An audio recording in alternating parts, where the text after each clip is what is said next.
हरियाणा की हर अपडेट के लिए बेल आइकन दबाएं और सब्सक्राइब करें STV हरियाणा न्यूज। नमस्कार, मेरा नाम है अजय मिश्रा। आप देख रहे हैं सुपरफास्ट 100। फरीदाबाद में निकिता तोमर हत्याकांड मामले में कोर्ट ने फैसला सुना दिया। इस मामले में 3 लोग आरोपी बनाए गए थे, जिनमें से तौसीफ और रेहान को कोर्ट ने दोषी करार दिया। इनके सजा पर बहस शुक्रवार यानी 26 मार्च को होगी। अजरुद्दीन को बरी कर दिया गया। तीसरा आरोपी था। मामले में तौसीफ को मुख्य आरोपी बनाया गया, जबकि रेहान वारदात के वक्त उसके साथ मौजूद था। अजरुद्दीन पर हथियार देने का आरोप था, लेकिन साबित नहीं हुआ। 26 अक्टूबर 2020 को फरीदाबाद के बल्लभगढ़ में निकिता तोमर के कॉलेज के बाहर गोली मारकर हत्या की गई थी। इस मामले में 55 गवाह पेश किए गए, जिसमें 2 बचाव पक्ष की तरफ से थे। 1 अक्टूबर को इस मामले का ट्रायल फास्ट ट्रैक कोर्ट में शुरू हुआ था। इस मामले में 3 चश्मदीद गवाह भी थे और सीसीटीवी फुटेज भी मौजूद था। हरियाणा के कर्मचारी चयन आयोग को नया चेयरमैन मिल गया है। भोपाल सिंह को आयोग का नई जिम्मेदारी सौंपी गई। सीएम मनोहर लाल ने भोपाल सिंह को पद एवं गोपनीयता की शपथ दिलाई। भोपाल सिंह के अलावा आयोग के 4 और सदस्यों को शपथ दिलाई गई। भोपाल सिंह के साथ जिन सदस्यों को शपथ दिलाई गई, उनमें विकास दहिया, सचिन जैन, सत्यवान शेरा और विजय कुमार शामिल हैं, जबकि कंवलजीत सैनी का शपथ ग्रहण समारोह नहीं हुआ। कंवलजीत सैनी की केंद्र सरकारी नौकरी है। फिलहाल उनको एनओसी नहीं मिली है। कृषि कानूनों के खिलाफ किसानों का आंदोलन 119वें दिन भी जारी है। लगातार 119 दिनों से किसान दिल्ली की सीमाओं पर डटे हैं। कृषि कानूनों को रद्द करने की मांग कर रहे हैं। किसान नेता राकेश टिकैत ने महम चौबीसी के चबूतरे से सरकार पर जमकर निशाना साधा। टिकैत ने कहा कि सरकार किसानों को बांध रही है। पहले महिला थाने खोले गए, फिर बिजली बिल थाने खोले, अब सरकार बीज थाने खोलेगी। किसानों को सरकार से पूछकर बीज बोने पड़ेंगे। 2 विधायक के खिलाफ आईटी की छापेमारी पर टिकैत ने कहा कि सरकार किसानों का पक्ष में है। बलराज कुंडू और सांगवान के खिलाफ आईटी रेड करवा रही है। संयुक्त किसान मोर्चा इनके साथ है। इनकी सुरक्षा की जिम्मेवारी संयुक्त किसान मोर्चे की है। टिकैत ने कहा कि सरकार कह रही है कि हम लोगों को भड़का रहे हैं, हम मुकदमा दर्ज करेंगे। टिकैत ने कहा कि हम मुकदमों से डरने वाले नहीं हैं। संयुक्त किसान मोर्चा की ओर से 25 मार्च को करनाल के असंध में किसान महापंचायत का आयोजन किया जाएगा। इस महापंचायत के मद्देनजर बैठक का आयोजन किया गया, जिसमें महापंचायत को सराहने को लेकर चर्चा की गई। महापंचायत के दौरान किसान नेता राकेश टिकैत, भारतीय किसान यूनियन के प्रदेश अध्यक्ष गुरनाम चढ़ूनी, पंजाब के किसान नेता बलबीर सिंह राजेवाल समेत कई किसान नेता किसानों को संबोधित करेंगे। किसान महापंचायत में हजारों की संख्या में किसानों के पहुंचने की आशंका है। महापंचायत को सफल बनाने के लिए पिछले कई दिनों से किसान नेता कई गांवों में जाकर महापंचायत कर किसानों को संबोधित कर रहे हैं। कृषि कानूनों के खिलाफ किसान पिछले 119 दिनों से आंदोलन कर रहे हैं। इसी कड़ी में 26 मार्च को संयुक्त किसान मोर्चा ने देश भर में चक्का जाम कर आह्वान किया है। यमुनानगर में भी 26 मार्च को चक्का जाम को लेकर संयुक्त किसान मोर्चा ने एक अहम बैठक की। किसानों ने कहा कि गली गली बाजार में जाएंगे और दुकानदार भाइयों से अपील करेंगे कि 26 तारीख को अपनी दुकानें बंद रखें। यह जन आंदोलन चल गया है। ये आज हर किसी का आंदोलन है। प्रदेश में कृषि कानूनों के खिलाफ बीजेपी नेताओं का विरोध जारी है। फतेहाबाद के अशोकनगर इलाके में किसानों ने बीजेपी विधायक तूड़ाराम का विरोध किया। विधायक की गाड़ी के पहुंचते ही किसान उनकी गाड़ी के पीछे भागने लगे, जिसके बाद विधायक मौके से फौरन निकल गए। विधायक तूड़ाराम के इलाके में पहुंचने की सूचना मिलने के बाद किसान एकजुट हुए थे। किसानों ने बीजेपी नेताओं को चेतावनी दे रखी है कि वो उन्हें इलाके में नहीं घुसने देंगे और अगर नेता आते हैं तो उनका विरोध किया जाएगा।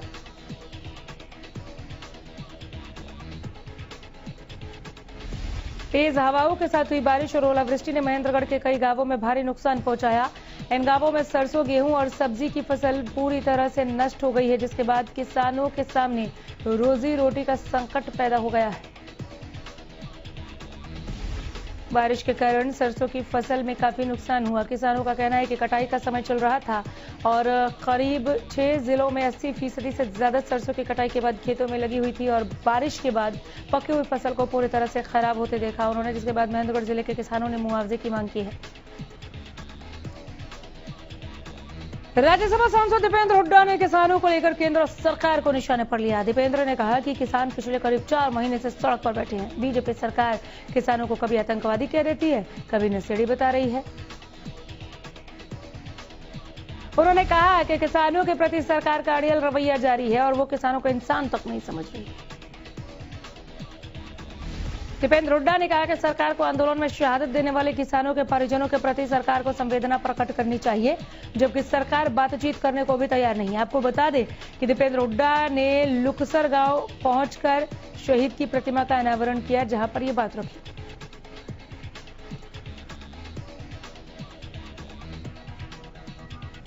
भिवानी के नेहरू पार्क में राष्ट्रीय मजदूर कांग्रेस ने बढ़ती महंगाई, कृषि कानूनों और मजदूरों की अलग अलग मांगों को लेकर रोष जताया। इस दौरान राज्यपाल के नाम उपायुक्त के माध्यम से ज्ञापन सौंपा गया। इंटक सचिव धर्मेंद्र सिंह ने बताया कि हमारे द्वारा मीटिंग की गई, जिसमें अलग अलग समस्या के निदान के लिए एक मांग पत्र तैयार कर राज्यपाल के नाम उपायुक्त भिवानी को ज्ञापन सौंपा गया।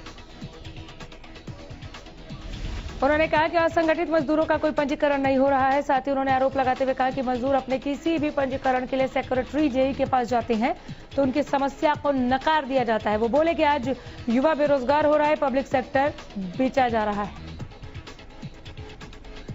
कांग्रेस के संगठन के विस्तार को लेकर पर्यवेक्षक शिशुपाल सिंह राजस्थान से फतेहाबाद पहुंचे। इस दौरान शिशुपाल सिंह ने राम सेवा समिति धर्मशाला में कार्यकर्ताओं की पहली मीटिंग ली। इस दौरान बंद कमरे में एक एक करके कार्यकर्ताओं की राय जानी गई। हालांकि पर्यवेक्षक के सामने पहली बैठक में ही कांग्रेस धड़ों में बटी हुई नजर आई। बैठक में हुड्डा गुट नजारा दिखाई दिया। फतेहाबाद के पूर्व विधायक प्रहलाद सिंह और रतिया के पूर्व विधायक जर्नैल सिंह मीटिंग में मौजूद नहीं थे। वहीं अपनी बात पर्यवेक्षक के सामने रखने को लेकर भी कांग्रेसी आपस में लड़ते नजर आए। कुछ कांग्रेसियों का कहना था कि उन्हें इस बैठक के लिए निमंत्रण ही नहीं दिया गया। हालांकि मीडिया से बात करते हुए पर्यवेक्षक ने खींचतान को आपसी भाईचारे का नाम दिया। हुड्डा गुट के बैठक से दूरी बनाए जाने को लेकर शिशुपाल सिंह ने कहा कि उनकी पूर्व विधायकों से बात हुई है। फरीदाबाद में महिला आईएएस अधिकारी के साथ छेड़छाड़ का मामला तूल पकड़ रहा है। मामले में अब सियासत तेज है। मामले की निंदा करते हुए कांग्रेस ने सरकार पर वार किया। महिला आईएएस अधिकारी के साथ छेड़छाड़ के मामले में प्रदेश के पूर्व मंत्री चौधरी करण सिंह दलाल ने प्रदेश के उप मुख्यमंत्री को हटाने और जिला प्रशासन के अधिकारियों को सस्पेंड करने की मांग की है।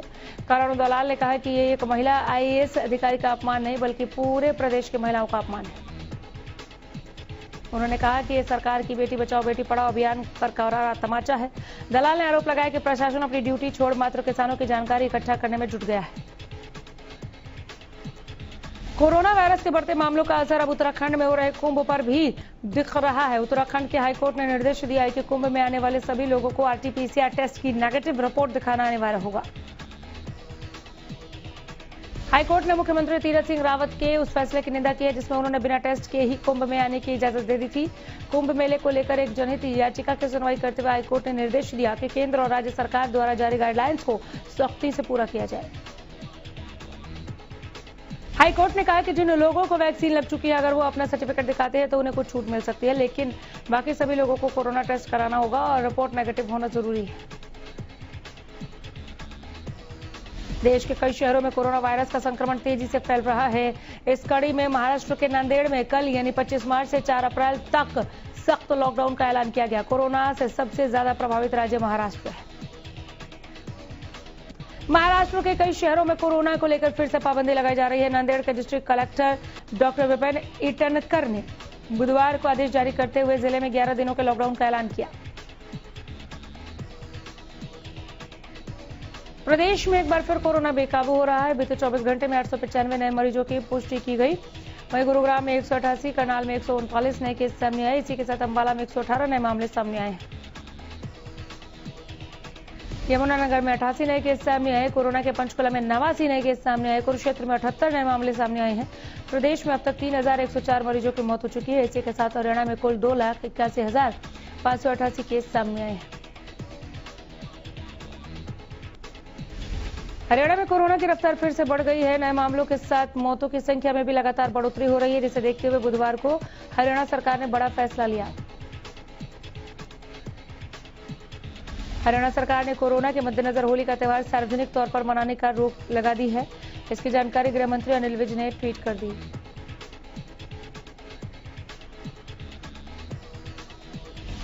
चरखी की अग्रसेन धर्मशाला में कांग्रेस की बैठक का आयोजन हुआ। बैठक में पर्यवेक्षकों ने पार्टी के पदाधिकारियों और कार्यकर्ताओं से फीडबैक लिया। बैठक में पर्यवेक्षक, जिला अध्यक्ष और ब्लॉक अध्यक्ष की नियुक्तियों के लिए मीटिंग लेने पहुंचे। मीटिंग के दौरान कोविड-19 के नियमों की जमकर धज्जियां उड़ाई गई। दरअसल कांग्रेस पार्टी की तरफ से जिला और ब्लॉक स्तर पर कार्यकारिणी गठन की रायशुमारी करने के लिए पर्यवेक्षक पंकज शर्मा और सह प्रभारी जगदीश खेदड़ चरखी दादरी में पहुंचे थे। मीटिंग के बाद पर्यवेक्षक अजीत सिंह फोगाट ने बताया कि मीटिंग में पार्टी कार्यकर्ता से चर्चा की गई है, जिसमें कार्यकर्ता से चर्चा करते हुए जिला और ब्लॉक प्रधानों के बारे में सुझाव लिए गए।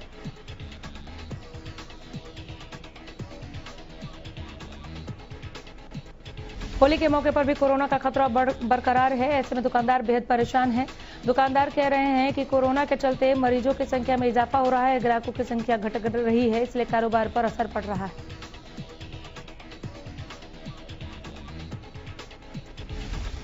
बल्लभगढ़ में दुकानदारों में असमंजस की स्थिति बनी हुई है। दुकानदार कहते हैं कि इस बार काफी नए तरीके का सामान लाए हैं, लेकिन लोग खरीदेंगे कि नहीं पता नहीं है।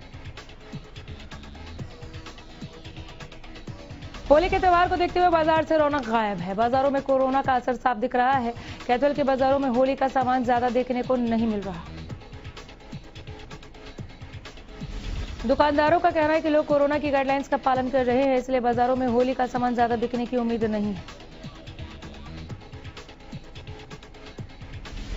कोरोना के बढ़ते मामलों ने आम लोगों के साथ साथ प्रशासन की भी नींद उड़ा दी है। सरकार की ओर से लगातार लोगों से कोविड के नियमों का पालन करने की अपील की जा रही है। बावजूद इसके कालावाली थाने में सरकारी आदेश नजर आ रहे हैं। यहाँ थाने में मौजूद पुलिसकर्मी बगैर मास्क के ही देखे जा सकते हैं। नियमों की अनदेखी से दूर ये पुलिसकर्मी अपने काम को तो अंजाम दे रहे हैं, लेकिन ऐसा लगता है कि इन्हें न तो सरकार के आदेशों की चिंता है और न ही कोविड-19 के संक्रमण का डर। मास्क के बारे में पूछे जाने पर पुलिसकर्मी कई दलीलें देते नजर आए। अंबाला में कोरोना केस बढ़ने के चलते प्रशासन अलर्ट मोड पर है। सरकार के आदेश के अनुसार प्रशासन बिना मास्क के बाहर निकलने वाले लोगों पर सख्ती के साथ निपट रहा है। पुलिस प्रशासन और निगम के अधिकारी अभियान चलाकर लोगों को जागरूक कर रहे हैं। चालान भी काटे जा रहे हैं। इसी कड़ी में सदर बाजार में बिना मास्क घूम रहे लोगों का पुलिस ने चालान किया, मास्क पहनने के लिए जागरूक भी किया। पुलिस अधिकारी राम कुमार ने बताया कि सरकार के सख्त आदेश है कि जो भी मास्क ना पहने उनका चालान कर दिया जाए। हम चालान काट रहे हैं, लोगों को जागरूक भी कर रहे हैं। कोरोना के बढ़ते मामलों के बीच यातायात थाना पुलिस का जागरूकता अभियान जारी है। हिसार रोड पर मौजूद ऑटो रिक्शा बिना मास्क के घूमते दिखाई दिए। इस दौरान सभी को मास्क पहनने की हिदायत दी गई। इसी के साथ भीड़ को देखते हुए चालकों को निर्देश दिए गए कि वो सवारियों को बैठाने के लिए बस स्टैंड के मुख्य गेट से दूर रहें या पार्किंग में जाकर सवारियों को बैठाएं। इससे बाजार में जाम की स्थिति नहीं बनेगी। यातायात थाना प्रभारी बहादुर सिंह ने बताया कि लगातार अभियान जारी है, उसके परिणाम देखने को मिल रहे हैं। जो लोग मास्क नहीं पहन रहे उनके चालान हो रहे हैं। प्रदेश सरकार ने सप्ताह के सोमवार और मंगलवार को मेगा ड्राइव शुरू करने की योजना बनाई ताकि हर लाभार्थी का टीकाकरण सुनिश्चित हो सके। सीएम ने जानकारी वीडियो कॉन्फ्रेंसिंग के माध्यम से प्रधानमंत्री नरेंद्र मोदी की अध्यक्षता में कोविड-19 की स्थिति पर सभी राज्यों के मुख्यमंत्रियों के साथ हुई बैठक में दी। बैठक में उप मुख्यमंत्री दुष्यंत चौटाला और गृहमंत्री अनिल विज उपस्थित रहे। फतेहाबाद में कोरोना के बढ़ते मामलों को देखते हुए जिला प्रशासन अलर्ट है। बुधवार को पुलिस विभाग ने लघु सचिवालय परिसर में मास्क न पहनकर आने वाले के चालान किए। ट्रैफिक पुलिस ने एक टीम बनाई और लघु सचिवालय परिसर के अंदर ही नाकेबंदी कर बिना मास्क के वाहनों पर कड़ी नजर रखी। जो भी वाहन चालक बिना मास्क पहने लघु सचिवालय में आए उनका वहीं मौके पर चालान किया गया। ट्रैफिक पुलिस के कार्यकारी प्रभारी विक्रम ने बताया कि कोरोना के बढ़ते मामलों को देखकर यह कदम उठाया गया है। सोनीपत में रोहतक रोड पर मौजूद रेलवे ओवरब्रिज पर बड़ी लापरवाही दिखी। दरअसल आरओबी 5 फीट नीचे धंस गया, लेकिन इस ओर किसी का कोई ध्यान ही नहीं है। इस लापरवाही के कारण यहाँ कभी भी कोई बड़ा हादसा हो सकता है। 3 साल पहले 2.5 करोड़ रुपए की लागत से यह ओवरब्रिज मरम्मत की गई थी इसकी। ऐसे में रेलवे ओवरब्रिज का एक बार फिर से धंसना आरोपियों की अधिकारियों को सवालों के घेरे में खड़ा करता है। इस मामले में अधिकारियों का कहना है कि ओवरब्रिज के नीचे भारी संख्या में चूहे हैं, जिनके कारण आरओबी नीचे धंस गया।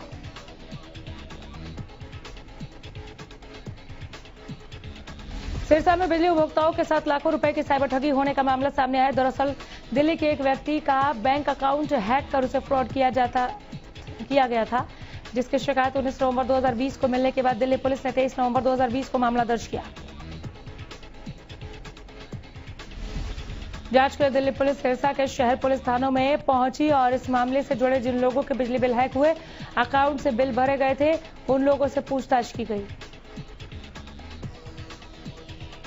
पुलिस की जांच के दौरान सिरसा के साथ और फतेहाबाद की एक व्यक्ति सामने आया है। फिलहाल पुलिस की ओर से सभी को नोटिस देकर तलब किया गया। अंबाला छावनी नगर परिषद के 42 सफाई कर्मचारियों को जो कच्चे थे, गृह मंत्री अनिल विज ने पेरोल के सर्टिफिकेट दे दिए, जिसके बाद कर्मचारियों ने अनिल विज का धन्यवाद किया। कहा कि अब उन्हें सरकार द्वारा जारी सभी सुविधाएं मिलेंगी। दरअसल पहले ये कर्मचारी ठेकेदार द्वारा अपनी सेवाएं नगर परिषद को दे रहे थे, लेकिन हर महीने तनख्वाह न मिलने की वजह से कर्मचारी आंदोलन पर ही रहते थे। अब इन कर्मचारियों को नगर परिषद द्वारा पेरोल पर रख लिया गया है। इनकी तनख्वाह भी अब नगर परिषद देगी। लेकिन गृह मंत्री अनिल विज ने कहा कि नगर परिषद के 42 कच्चे सफाई कर्मचारियों को नगर परिषद के पेरोल पर रखा गया है। इन्हें पेरोल पर रखने के बाद कई सुविधाएं दी जाएंगी। प्रदेश भर में बुधवार को वर्ल्ड टीबी डे मनाया गया। यमुनानगर के सिविल अस्पताल में भी वर्ल्ड टीबी डे मनाया गया है। Civil surgeon doctor Vijay Dahiya ने बताया कि किस तरह टीबी जैसी बीमारियों को पूरी तरह से खत्म करने के प्रयास किए जा रहे हैं। उन्होंने कहा कि जिस तरह प्रदेशों में 2022 तक टीबी को खत्म करने का बेड़ा उठाया गया है, उसमें स्वास्थ्य विभाग लगातार अपनी अहम भूमिका निभा रहा है और यमुनानगर में पहले की तुलना में टीबी के बहुत कम केस हैं। करनाल के सहकारी चीनी मिल के नवीनीकरण के कार्य का अवलोकन करने के लिए उपायुक्त ने चीनी मिल पहुंचे किसानों को आश्वासन दिलाया कि यह मिल अगले सीजन में पूरे तरीके से शुरू हो जाएगी। कोरोना के कारण 3-4 महीने से चीनी मिल का काम देरी से चल रहा है। किसानों की सुविधा के लिए मिल में शौचालय, किसान मजदूर कैंटीन और विश्राम गृह बनाया गया। उपायुक्त ने कहा कि मुख्यमंत्री मनोहर लाल ने इस क्षेत्र में लोगों को बड़ी सौगात दी। उन्होंने किसानों की जरूरत को समझते हुए 270 करोड़ रुपए मंजूर करके किसानों को एक बड़ा तोहफा दिया। हिसार की मनीषा कुंडू ने प्रदेश का नाम रोशन किया। मनीषा ने नेशनल जूनियर कुश्ती प्रतियोगिता में पंजाब के खिलाड़ी को 3-0 से हराकर गोल्ड मेडल हासिल किया है।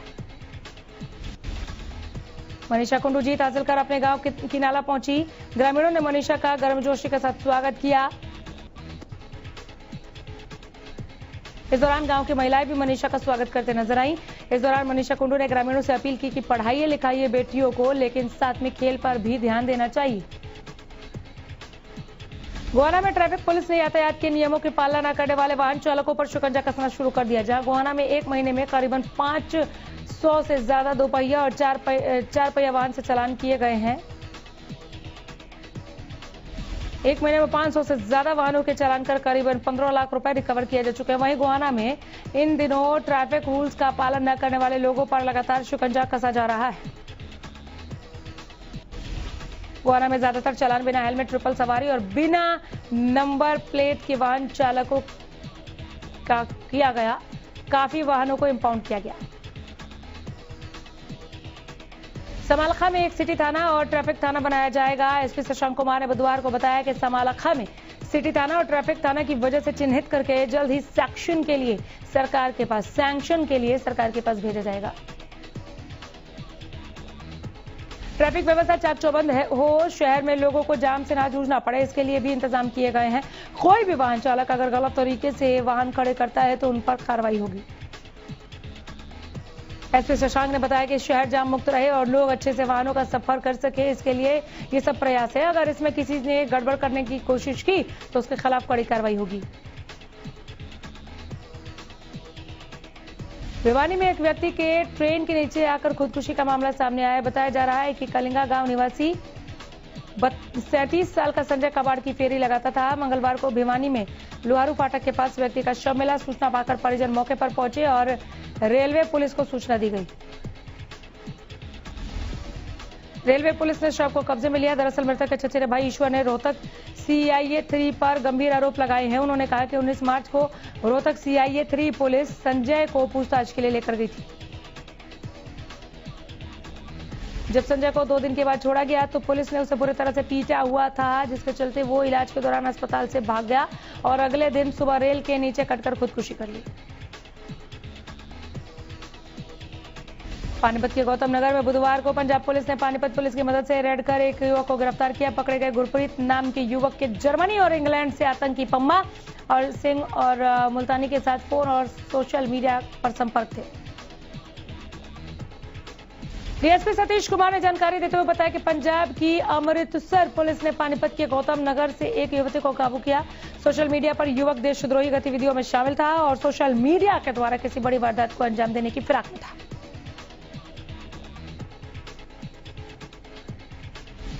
प्रदेश में चोरी और लूटपाट की घटनाएं थमने का नाम नहीं ले रही। ताजा मामला फतेहाबाद से सामने आया, जहां लग्जरी चोर कार चोरी करने के लिए कार में बैठकर आए। चोरों की चोरी की पूरी घटना सीसीटीवी में कैद हुई।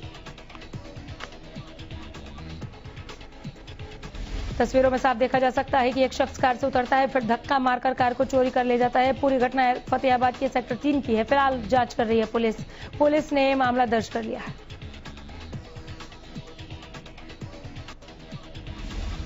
युवा भारतीय निशानेबाज ऐश्वर्य प्रताप सिंह तोमर ने बुधवार को आईएसएसएफ विश्व कप की पुरुषों की 50 मीटर राइफल 3 पोजीशन स्पर्धा में स्वर्ण पदक अपने नाम किया। भोपाल के 20 साल के ऐश्वर्य ने doctor Karni Singh shooting range पर 462.5 अंकों के साथ पहला स्थान हासिल किया।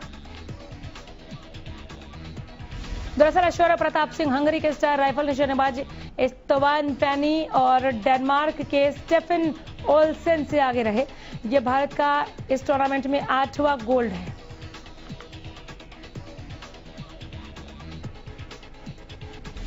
चिंकी यादव ने बुधवार को अनुभवी राही सरनोबत के साथ मनु भाकर को पछाड़ते हुए स्वर्ण पदक अपने नाम किया, जिससे भारत ने आईएसएफ विश्व कप की महिला 25 मीटर पिस्टल स्पर्धा में तीनों पदक जीत लिए। 22 साल की चिंकी ने समान 32 अंकों के कारण हुए शूट ऑफ से सरनोबत को पछाड़ दिया और भारत के स्वर्ण पदकों की संख्या 9 कर दी। 19 साल की मनु ने doctor Karni Singh shooting range पर 28 अंकों से कांस्य पदक हासिल किया। अनिल कुंबले की अध्यक्षता वाली अंतर्राष्ट्रीय क्रिकेट परिषद की क्रिकेट समिति की इस सप्ताह के आखिर में होने वाली बैठक में विवादित अंपायर्स कॉल पर चर्चा की जाएगी, जिसकी भारतीय कप्तान विराट कोहली समेत कई खिलाड़ियों ने आलोचना की। आईसीसी क्रिकेट बोर्ड की बैठक 30 मार्च को दुबई में होनी है और उसी दिन मुख्य कार्यकारी मनु साहनी के भविष्य पर भी चर्चा की जाएगी। साहनी इस समय छुट्टी पर हैं। आंतरिक जांच में कथित तौर पर पाया गया कि कर्मचारियों के प्रति उनका रवैया कठोर था। सुपरस्टार सलमान खान ने बुधवार को कोरोना वैक्सीन की पहली डोज ली है। उन्होंने अपने ट्विटर हैंडल के जरिए ट्वीट करके अपने फैंस को इस बारे में जानकारी दी है। सलमान खान ने ट्वीट किया, आज मैंने वैक्सीन की पहली डोज ली। बीते दिन संजय दत्त के कोरोना वैक्सीन लगवाने के बाद बुधवार को सलमान खान ने भी कोरोना वैक्सीन का पहला डोज लिया। उन्होंने कोविशील्ड वैक्सीन का पहला डोज मुंबई के लीलावती अस्पताल में लिया।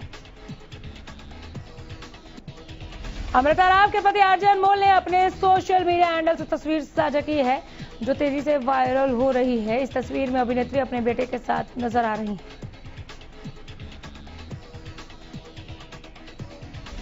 बॉलीवुड एक्टर आमिर खान कोरोना संक्रमित पाए गए। कोरोना पॉजिटिव होने के बाद आमिर ने खुद को घर में ही क्वारंटीन किया है और सभी प्रोटोकॉल्स को फॉलो कर रहे हैं।